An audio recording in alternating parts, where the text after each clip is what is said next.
My son looked me dead in the eye and said, "Dad, you'll be safer at Silver Meadows. We've already paid the deposit." That single sentence crushed me more than the stroke I survived 2 years ago. I never thought betrayal would sound so polite, so carefully wrapped in fake concern. My name is Oberon Hollis. I am 82 years old, and for most of my life I have lived in Santa Fe, New Mexico. People here knew me as a clockmaker.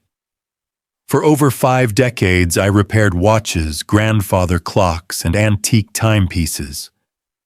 I was known for my patience, my steady hands, and my habit of saying, "Time reveals everything." Time had revealed much to me joy with my wife Eleanor, until she passed 15 years ago, pride in my son Damien, as I worked 2 jobs to send him to a private university in Boston, and the quiet dignity of earning every dollar with honest labor. But nothing prepared me for the day my own son would stand in front of me and speak of placing me in a nursing home, as if I were no more than a financial burden to be offloaded. Damien arrived in a black Mercedes SUV polished to a mirror shine. He wore a designer suit, gold watch glinting on his wrist, while his wife Clarissa stepped out beside him in heels that cost more than my entire monthly pension. They hadn't visited me in nearly a year. The last time was my 81st birthday. They came late, stayed less than an hour, and left with excuses about dinner reservations. So when they appeared unannounced this Tuesday afternoon, I felt both surprise and a faint, unshakable unease. Clarissa looked around my home, the way a realtor sizes up a property. Her eyes lingered on the oak dining table I'd carved myself, the grandfather clock that had ticked in my living room since 1972, and the gleaming Lincoln Continental 1970 parked outside. To her, they were not memories. They were assets. I forced a smile, invited them in, and set the kettle on. As we sipped tea, Damien's voice carried a strange enthusiasm. He spoke of my future, of safety, of the need for professional care. His words dripped with the same rehearsed kindness a banker uses when denying a loan. Then came the line that shattered me. "We've already paid the deposit." They hadn't even asked. They hadn't even pretended that I had a choice. At that moment, the ticking of the clocks on my walls sounded louder than ever, as if time itself were warning me, "Listen carefully, Oberon. Something is terribly wrong." I remembered the night after my stroke, lying in the hospital, wondering if I'd ever walk again. The doctor had said I was lucky to survive, but I knew better. I had been spared. In that quiet hospital room, I prayed to God, "Lord, if you leave me here a little longer, let it not be for nothing. Give me strength to finish well, not as a burden, but with dignity." Now I understood what that prayer had been for. Damien thought my weakness gave him power. Clarissa thought my age made me blind. But they had forgotten one thing: a clockmaker sees every hidden gear, every quiet shift behind the face. I saw the truth beneath their polished smiles. They weren't worried about my health. They were circling my house, my car, my life's work. And in that moment, I made a vow they would not succeed. If you're watching this, let me know in the comments where you're tuning in from. It means a lot to share these stories with people all over the world. After Damien dropped the words, "We've already paid the deposit," I forced myself to keep my composure. My hands trembled slightly on the handle of my cane, but I managed to steady them by pressing harder into the worn wood. I had spent decades crafting furniture out of oak, mesquite, and walnut, each piece built to last longer than the person who owned it. That's how I'd lived my life, steady, enduring, patient. But as I sat across from my son and his wife in my own living room, I realized patience would not be enough. I had to start paying attention to every detail. Clarissa was the first to give herself away. Her eyes weren't resting on me, but on the mahogany cabinet where I kept my wife Eleanor's china set. She said it was lovely, her tone dripping with the same false sweetness you hear from a realtor trying to upsell a property. Then Damien's gaze slid toward the polished frame above the mantel, a photo of Eleanor and me standing in front of this very house the day we finished building it. For me, that photo was memory. For him, it was leverage. Dad. Damien said, his voice softening into a tone he hadn't used since he was a teenager, begging me for money. Don't you think it's dangerous to stay here alone? Silver Meadows is just 30 minutes away. They have round-the-clock nurses, a spa, even gardens where you can sit and read. A spa, I repeated dryly. What do I need a spa for at 82? Clarissa chuckled, though her eyes didn't match the sound. You'd be surprised. It's almost like a 5-star resort. Her words made my chest tighten. They weren't talking about my safety. They were talking about amenities. They were selling me my own exile like a luxury vacation package. At dinner, the act continued. For the first time in 30 years, Damien offered to cook.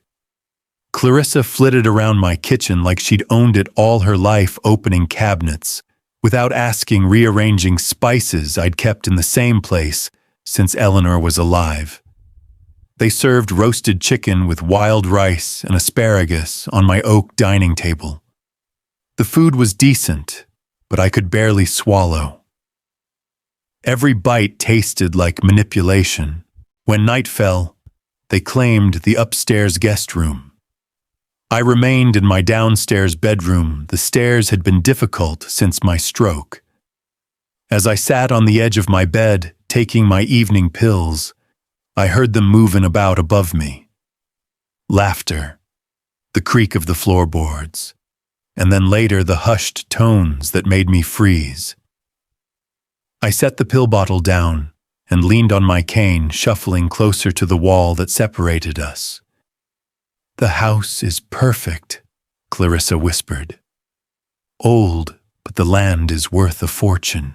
We can't wait too long, Damien muttered. The bank already asked about collateral. And don't forget the Lincoln outside. A collector would pay big for that car. Your father won't just agree, Clarissa hissed. He's stubborn. That's why we tell him it's for his own good, Damien said flatly. Silver Meadows will make it easy. And if he resists, we'll figure out another way. A doctor's report. Maybe even guardianship. He slurs his words sometimes. We could use that. My blood turned cold. Guardianship. Declaring me incompetent. Turning my life into paperwork. I clutched my cane so hard my knuckles whitened. These were the same hands that had once held Damien as a baby, while Eleanor, weak from childbirth, whispered, "Raise him well, Oberon. Make him a good man." What had I raised instead? I backed slowly into my room, careful not to make the floorboards creak. Lying down, I stared at the ceiling, the ticking of the clocks echoing like a war drum. Every second, another thought carved into me. This was not about care. This was not about safety. This was about greed.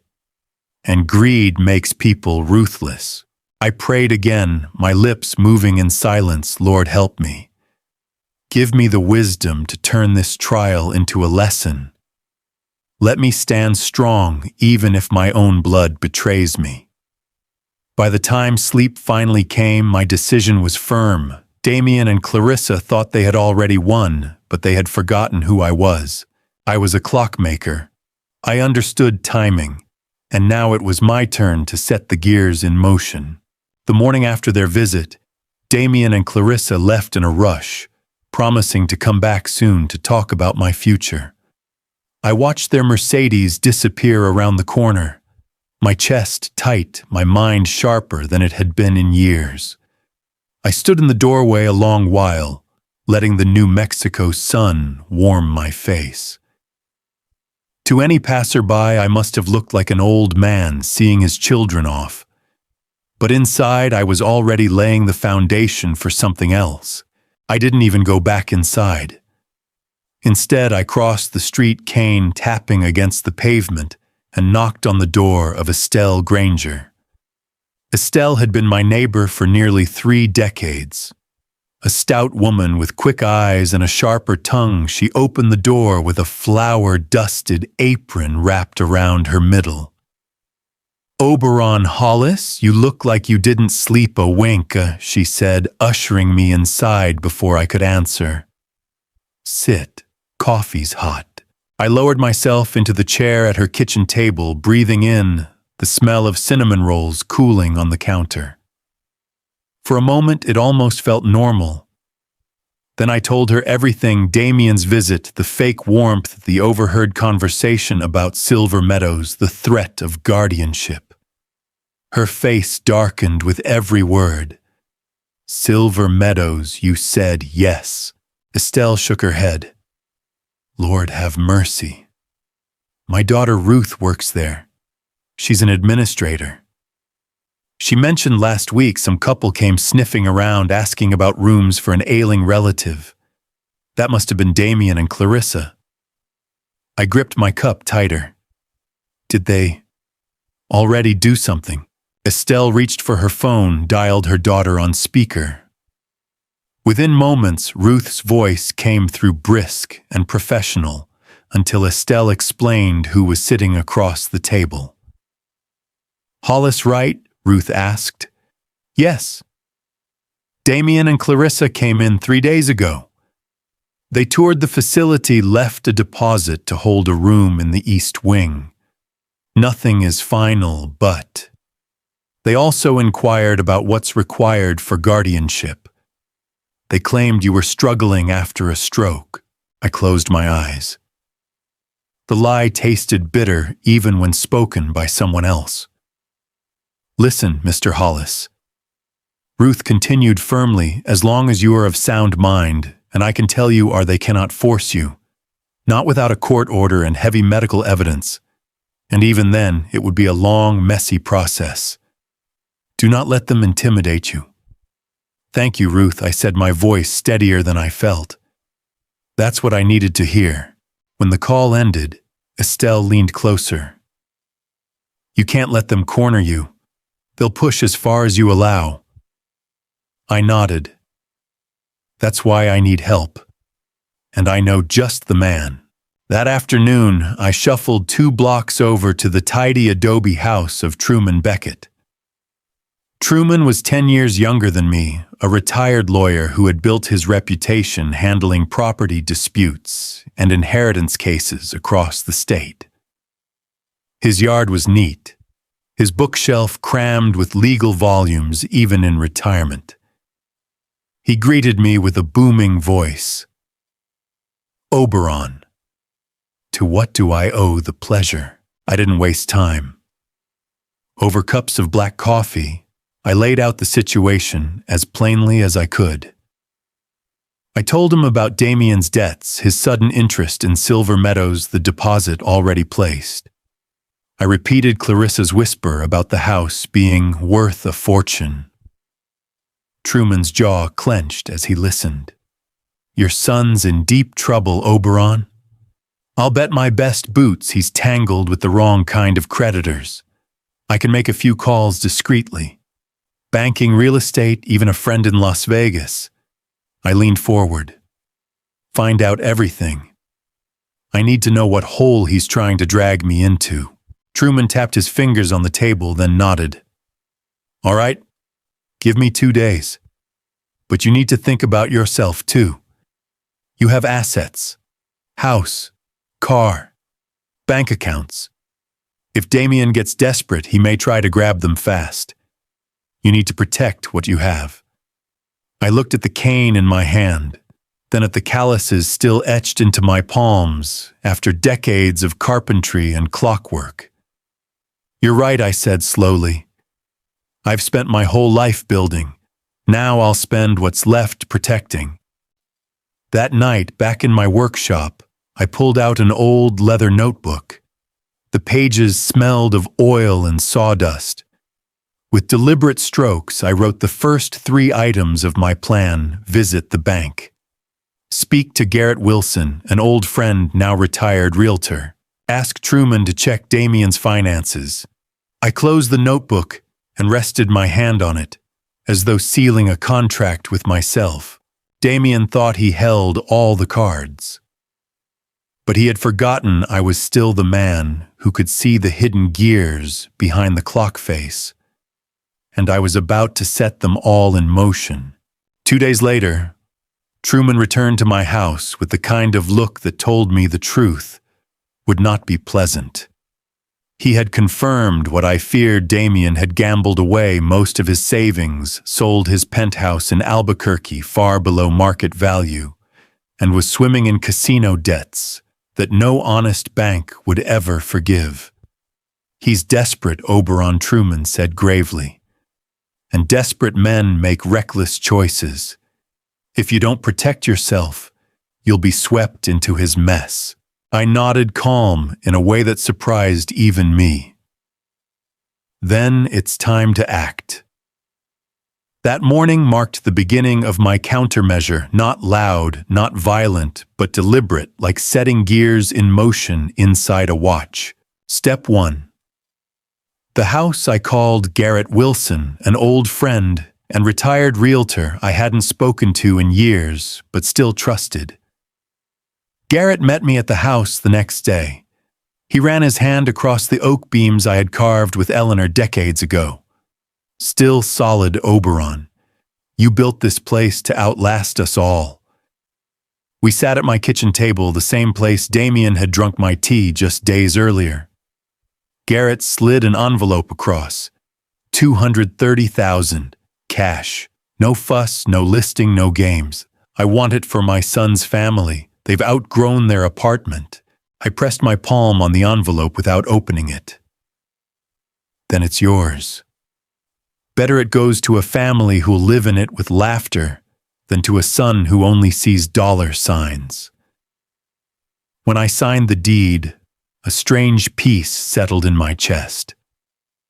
The house I had once built for love would still hold love, just not from my own blood. Step 2. The car. My Lincoln Continental had been polished every spring since 1970. Its chrome gleamed, its leather seats creaked like new. I contacted a collector. Truman knew a young man named Jared. When he arrived, his eyes lit up like a boy's on Christmas morning. This is immaculate, Mr. Hollis. You treated her better than most people treat their wives. I smiled faintly. That car was my companion long after Eleanor passed. But now she'll be yours. Jared handed me a cashier's check for $20,000. As the Lincoln rolled away, I felt no grief. Better it live on with someone who cherished it than be sold in secret to cover Damien's debts. Step 3. The bank. With Truman by my side, I walked into the bank where I'd kept my savings for 40 years. The manager, an old client whose father's clock I once repaired, greeted me warmly. I asked to close my accounts. $95,000 lay stacked in crisp bills inside a new leather briefcase. I tucked it beneath my arm like a soldier clutching a shield. From there, we rented a safe deposit box in another branch under my name only. That would hold not just money, but something far more important. Step 4, the legacy. Back home, I opened the cedar chest that held remnants of Damien's childhood. One by one, I chose the objects that would become his inheritance. His old Monopoly set the bills tied with real bank tape. I wrote on a slip of paper, "Here is all the money you will ever get from me," a piggy bank shaped like a cowboy boot, empty. The note inside read, "Your greed is as hollow as this bank." A photograph of Eleanor and me on the porch of this house the day it was built. On the back I wrote, "Home is built on love, not possession." You never understood that. His tattered teddy bear missing an ear. I pinned a note. "This is the only thing you cared for unconditionally." Finally, my father's pocket watch. I had an engraver carve the words, "Time puts all things in their place." I placed them all into a large envelope sealed with wax and labeled it, "For Damien, the only inheritance you deserve." Truman watched me work, his eyes wet, but his voice steady. "You're not just punishing him, Oberon. You're teaching him. Whether he learns or not is on him." I nodded, sliding the envelope into the briefcase beside the cash. This is my last lesson as a father. He can reject it, but he can't avoid it. By the end of the week, my plan was complete. The house sold, the car gone, the money secured, and the inheritance prepared. Damien believed he was tightening the trap, but every gear was turning in my favor. If you're still with me up to this point, drop a 1 in the comments. It lets me know you're following along with every turn of this story. The morning Damien came to collect me, I was already dressed in my best suit, the same gray wool I had worn when I buried Eleanor. It hung looser on my frame now, but the fabric carried memory, and memory carried strength. Clarissa stepped from the Mercedes in oversized sunglasses, as if we were headed to brunch instead of a nursing home. "Ready, Oberon," she chirped, her tone falsely bright. I gripped my cane and let my shoulders sag, feigning frailty. As ready as I'll ever be. Inside, though my mind was steel. The drive to Silver Meadows took 40 minutes. Damien filled the silence with promises, gardens, activities, chefs trained in Paris. Clarissa added, "It's practically a resort. You'll thank us one day." I looked out the window at the desert rolling past my reflection, staring back in the glass.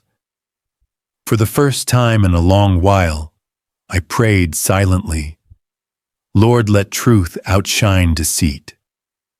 Give me wisdom to walk into this place with courage and the strength to walk out again."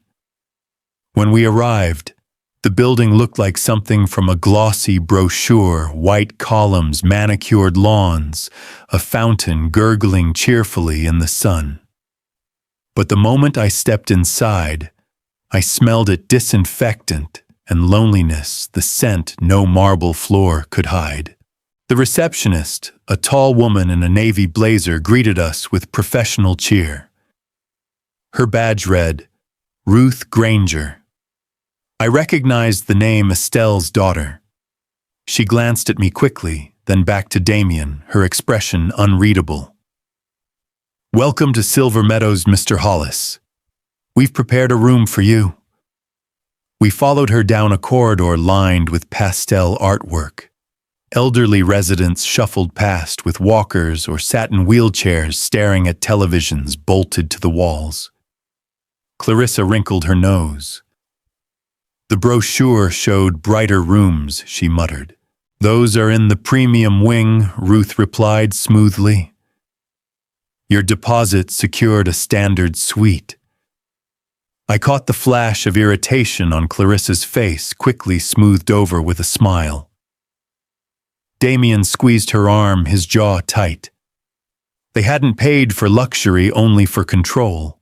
Ruth opened the door to a small room with a single bed, a narrow desk, and a window facing the parking lot. A television hummed in the corner. "Here we are," she said. Damien set my suitcase on the bed. "Home sweet home, Dad." I lowered myself onto the mattress, letting my body sink as if I were weary from the trip. My fingers trembled as I fumbled with the clasp, making sure Damien saw. "Do you need help unpacking?" Clarissa asked, almost too eagerly. "No," I murmured. "I can manage." The truth was, I had nothing to unpack. only the bare essentials and a few photographs wrapped carefully in cloth. The rest of my life had already been placed beyond Damien's reach. He sat beside me, his hand heavy on my shoulder. "This is best, Dad. You'll be safe here. You won't have to worry about the house, the car, anything. Clarissa and I will handle it all."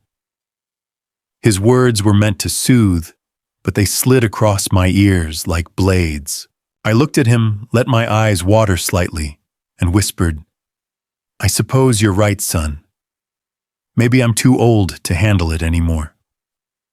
For the first time in years, Damien smiled at me with genuine relief. He thought he had won. Clarissa bent down and kissed my cheek. "You'll see, Oberon. This is the beginning of a wonderful new chapter." They left soon after, promising to bring more of my things tomorrow. As their footsteps faded down the hall, I remained seated on the edge of the bed, staring at the cracked linoleum floor. My heart pounded, but not from fear, from anticipation. Through the open doorway, I caught sight of a young orderly wheeling a cart past. His name tag read, "Lionel Granger, Truman's nephew." He glanced at me briefly, then when no one was looking, gave the smallest nod. The gears were turning. The clockwork of my plan was in motion. I bowed my head once more and whispered, "Lord, keep me steady. Let me walk out of here by your strength, not theirs." The next morning, sunlight spilled weakly through the blinds of my Silver Meadows room. I sat quietly on the edge of the bed, my cane balanced across my knees, waiting. I had not slept much, but sleep was not necessary. Patience was my oldest companion, and patience was all I needed now. At 10:30, the sound of familiar footsteps echoed down the corridor, brisk, confident, entitled. Damien's voice carried even before he appeared. "Dad, you ready to sign a few more papers? We brought the rest from home." Clarissa followed heels, clicking against the linoleum, a leather folder in her hand. She smiled like a cat carrying a bird in its mouth. "We'll make this quick, Oberon. Just routine signatures." They laid the papers on the small desk. I squinted deliberately, leaving my glasses on the nightstand. My hand hovered over the pen, trembling. I don't know," I murmured, feigning confusion. "So much to read." Damien slid closer, lowering his voice to a soothing tone. "Dad, you trust me, don't you? This is just to make things easier for everyone. You'll be comfortable here. Clarissa and I will take care of the house, the bills, the car. You don't need to worry about a thing." I let my eyes linger on his face, the face of the boy I once held in my arms, now hardened by greed. My chest ached, but not from weakness, from sorrow.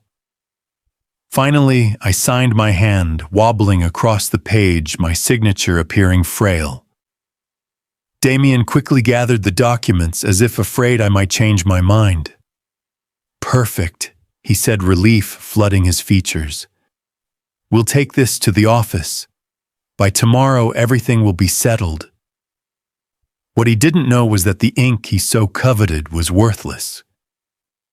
The house, the car, the accounts, all already gone, sold, closed, secured. His papers gave him control of an inheritance that no longer existed. When they left Ruth, the administrator appeared in my doorway. Her expression was carefully neutral, but her eyes held a flicker of sympathy. "Mr. Hollis," she said, "if your son comes back asking questions, I'll handle it. You're under no obligation here. Remember that." I nodded, grateful. She slipped a small key into my hand. "When the time comes, give this to him." By evening, Lionel wheeled his cart past again. I followed him quietly to the service exit. The air outside smelled of rain and freedom. Truman's old pickup was waiting at the curb. "You sure you're ready for this, Oberon?" he asked, steadying me as I climbed in. more ready than I've ever been. We drove off the nursing home, shrinking in the rearview mirror, until it was no more than a smudge on the horizon. The reckoning came sooner than expected. Barely an hour later, Damien stormed into Silver Meadows, demanding to see me. His voice carried through the halls like a thunderclap. "Where's my father? He can't just leave." We had an agreement. Ruth met him at the desk, calm as stone. "Mr. Hollis voluntarily signed a waiver this morning. He chose to leave. You can't hold him here against his will." Clarissa hissed. "This is fraud." "Where did he go?" Ruth slid the small envelope across the counter. "Your father left this for you. Inside you'll find a key to a safety deposit box. He said it contains your inheritance." Damien snatched it greedily. Clarissa clutched his arm, eyes gleaming with anticipation. They left in a fury, tires squealing as the Mercedes shot out of the parking lot. Hours later, Truman's phone rang. It was Lionel, barely containing his laughter. You should have seen their faces. They opened the deposit box at the bank expecting stacks of cash. Instead, Monopoly money tied with bank tape, an empty piggy bank, a teddy bear, and a photograph with a note that read, "Home is built on love, not possession." I closed my eyes, picturing Damien's expression, disbelief curdling into rage, Clarissa's face pale with humiliation. For a moment, sadness pierced me like a nail through wood. No father wishes to see his child broken. But then I remembered the engraving inside the pocket watch I had left for him. Time puts all things in their place. Perhaps one day, when the noise of his anger faded, he would hear the ticking of truth in those words.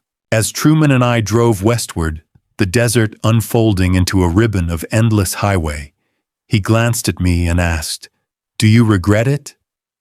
I stared out at the horizon. No. I only regret that it came to this. But a man must defend his dignity even from his own blood.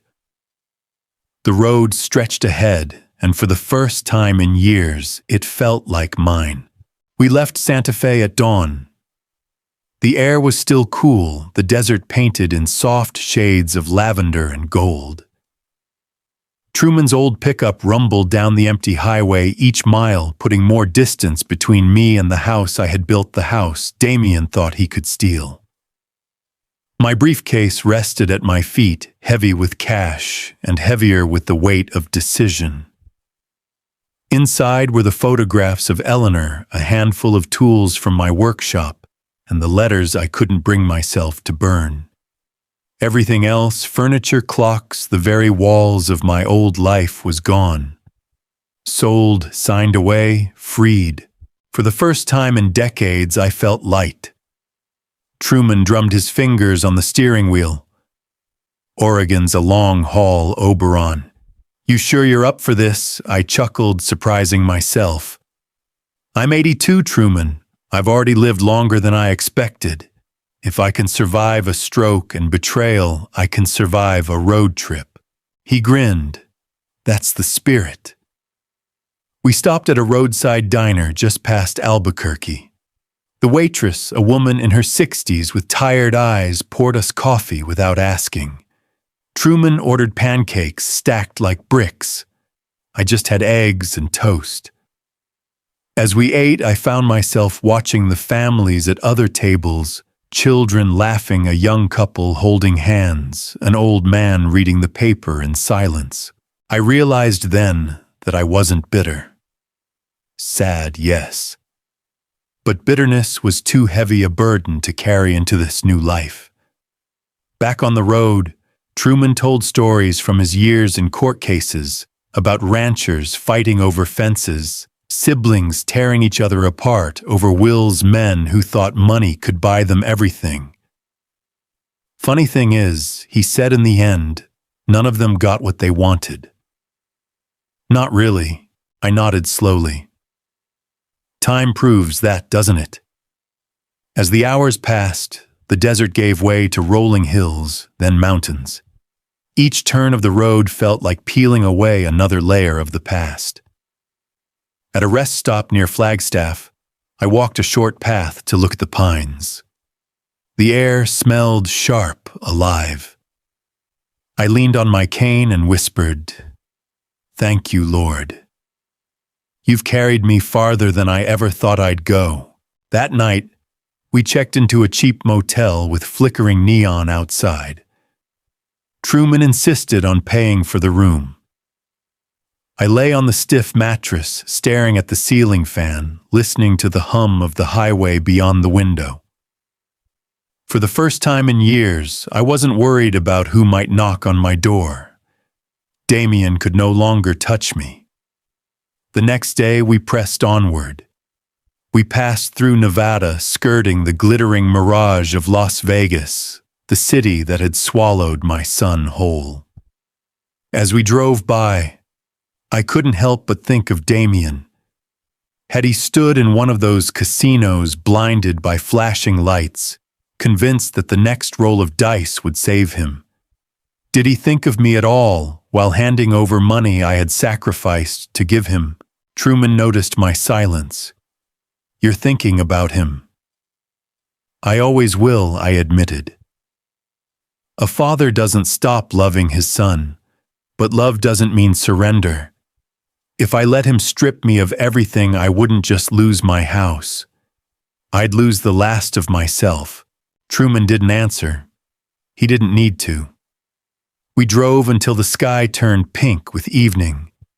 At a small roadside chapel in Northern California, I asked Truman to stop.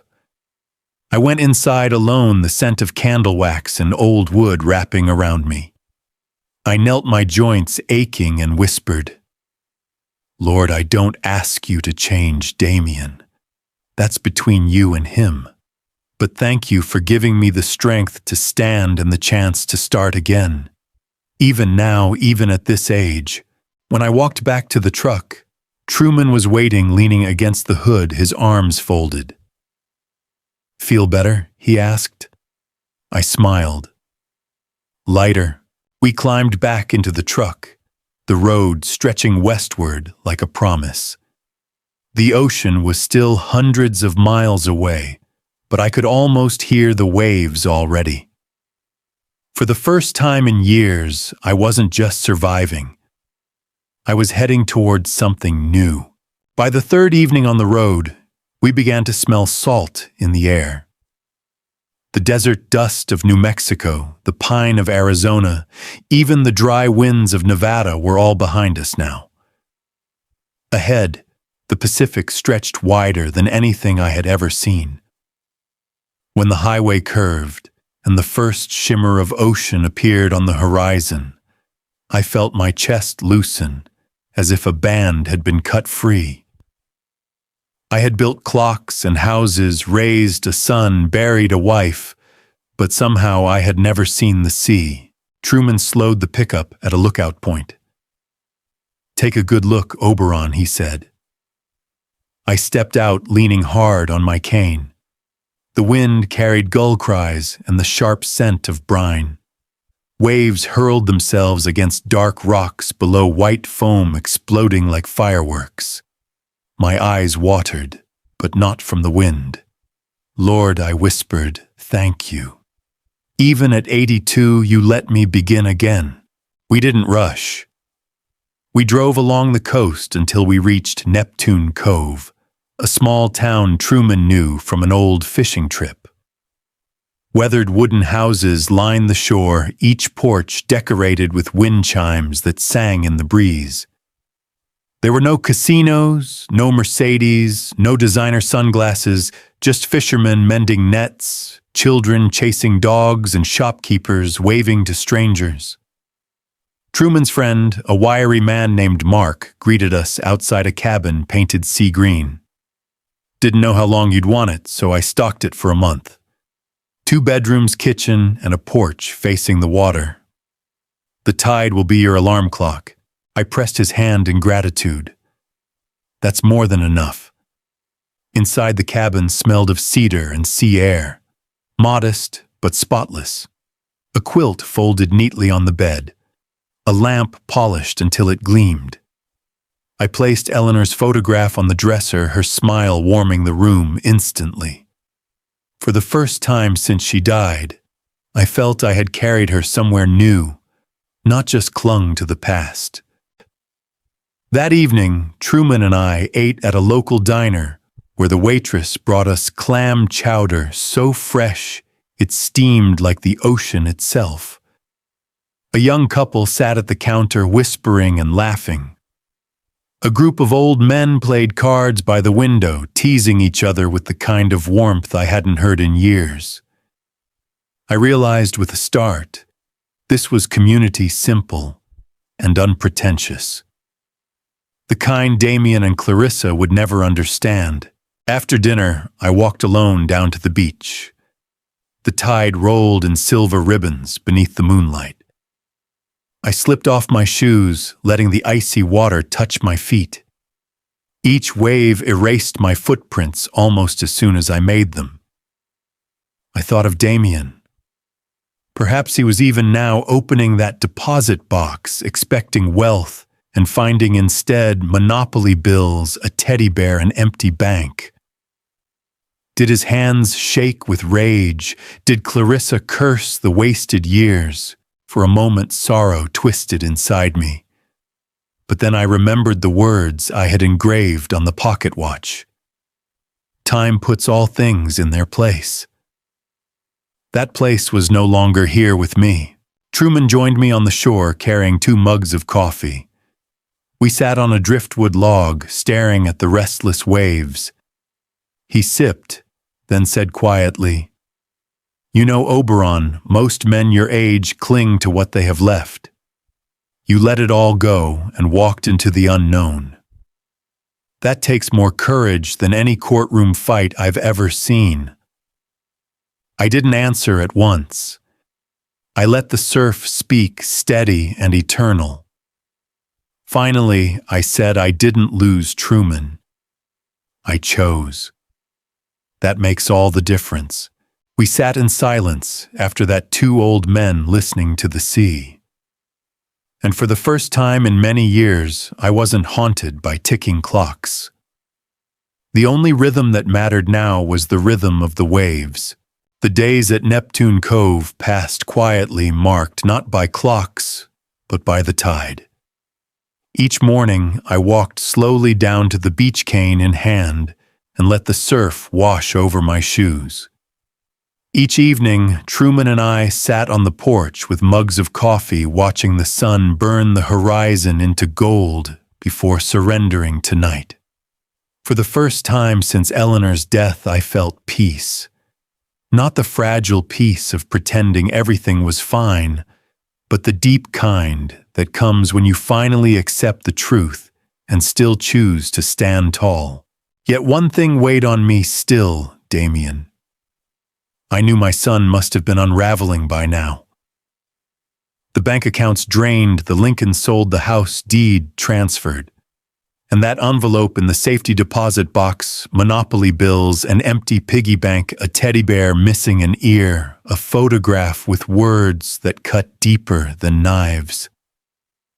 I pictured him holding the pocket watch, reading the engraving, "Time puts all things in their place." Would he understand? Or would he only rage louder that night by the dim light of a lamp in the cabin? I sat at the small desk and began to write. My hands were slower than they used to be, but steady. My son, if you are holding this letter, it means you've discovered what I did before you could act. You may feel anger, betrayal, humiliation, but I hope in time you will feel something else, understanding. When you were born, your mother Eleanor whispered, "Raise him well, Oberon. Make him a good man." I tried, Damien. I worked 2 jobs to pay for your schooling. I built you a home. I gave you my time, my love, and my prayers. But somewhere along the way, money became your master. And once it has a man, it never lets go easily. I do not hate you. A father's heart does not stop loving his child even when wounded. But love does not mean surrender. When you tried to take my dignity, I had to protect it. If I had not, I would have betrayed the very lessons I once tried to teach you. The inheritance you found was not money. It was memory symbol truth. A teddy bear to remind you of innocence. A piggy bank to show what greed hollows out. A game's paper money to reveal the emptiness of false wealth. A photograph of home to teach that love is the only true foundation. And a watch to whisper that time eventually sets everything right. Damien, I pray you will listen. I pray you will let faith guide you where money has blinded you. My own faith carried me through storms, through losing Eleanor, through a stroke that should have ended me. And it carried me through this trial with you. I ask only that you seek that same faith, for without it, even all the gold in the world cannot buy peace. Know this, I love you still. But until you learn that dignity matters more than inheritance, we must live apart. I hope one day you will find me not for money, but for reconciliation. My door will open then, as it always did when you were a boy running home from school. Until that day, let time and truth do their work. Your father, Oberon Hollis. When I sealed the letter, I felt something lift from my chest. Not victory, not revenge. Something gentler release. The rest was no longer mine to carry. It was Damien's burden now, and God's to guide. I set the envelope aside, placed Eleanor's photograph on top, and whispered into the quiet cabin. Lord, I've done all I could. The rest is in your hands. Outside, the ocean kept its rhythm steady as ever. For the first time in a long while, I slept without dreams. Morning at Neptune Cove was unlike any morning I had known in Santa Fe. Instead of the ticking of clocks or the hum of desert wind, I woke to the crash of waves and the distant cries of gulls. The salt air filled my lungs, and I realized this was life, not survival. I stepped onto the porch of the little sea-green cabin Mark had rented to us. The wood was damp with dew, the sky painted with streaks of rose and amber. Truman sat nearby, sipping his coffee, his eyes on the horizon. You look lighter, he said simply. I feel lighter, I answered. For the first time in years. We didn't talk about Damien. Not that morning. Instead, we talked about fishing, about the town, about the way the ocean made even old men like us feel small and young at the same time. After breakfast, I walked down to the beach with Eleanor's photograph tucked in my jacket. I sat on a flat stone, the tide pushing frothy fingers toward my shoes, and whispered, I did it, Eleanor. I didn't let them strip me of who I am. I hope you'd be proud. The wind carried no answer, but I felt her there all the same. Later that afternoon, Truman returned from town with news. Damien had been seen at the bank again shouting about fraud, demanding answers. Ruth had stood her ground, calm as a mountain. The sheriff himself reminded Damien that a competent man has every right to sell what is his, and that no crime had been committed. According to Truman, Damien left pale and shaken, clutching only the empty piggy bank and monopoly money from the safety deposit box. I closed my eyes. For a moment, sorrow washed over me. No father ever wishes to break his son, but sometimes breaking's the only way to rebuild. That evening, as the sun melted into the horizon, I walked the shoreline one last time. My cane left shallow impressions in the sand, quickly erased by the tide. I thought of time, how it carries everything forward, how it heals, how it buries. Perhaps Damien would never forgive me. Perhaps he would never learn. but I had given him a final lesson written not in money but in meaning. The rest was between him and God. And as for me, I was free. At 82, I had begun again. Not as a burden, not as a victim, but as a man who had chosen dignity over despair. My days would be shorter than those I'd already lived, but they would be mine. Each sunrise over the Pacific would remind me it's never too late to claim your life back. I turned to Truman, who had joined me by the water's edge. You know, I said for decades I measured time by ticking clocks. Now I measure it by waves. He smiled. That's a better rhythm. The waves roared, the gulls wheeled above us, and for the first time since Eleanor's passing, I felt whole. If this story touched your heart, share it with someone who needs to hear it. And don't forget to subscribe to Brian's Story for more family drama stories that prove dignity never dies. In the end, Oberon Hollis proved that even in betrayal, dignity can still triumph. His story reminds us that strength isn't measured by age, but by the courage to protect what truly matters. This is one of those family drama stories that show us love may bend, but self-respect must never break. Thank you for watching Brian's Story, where every ending is also a new beginning.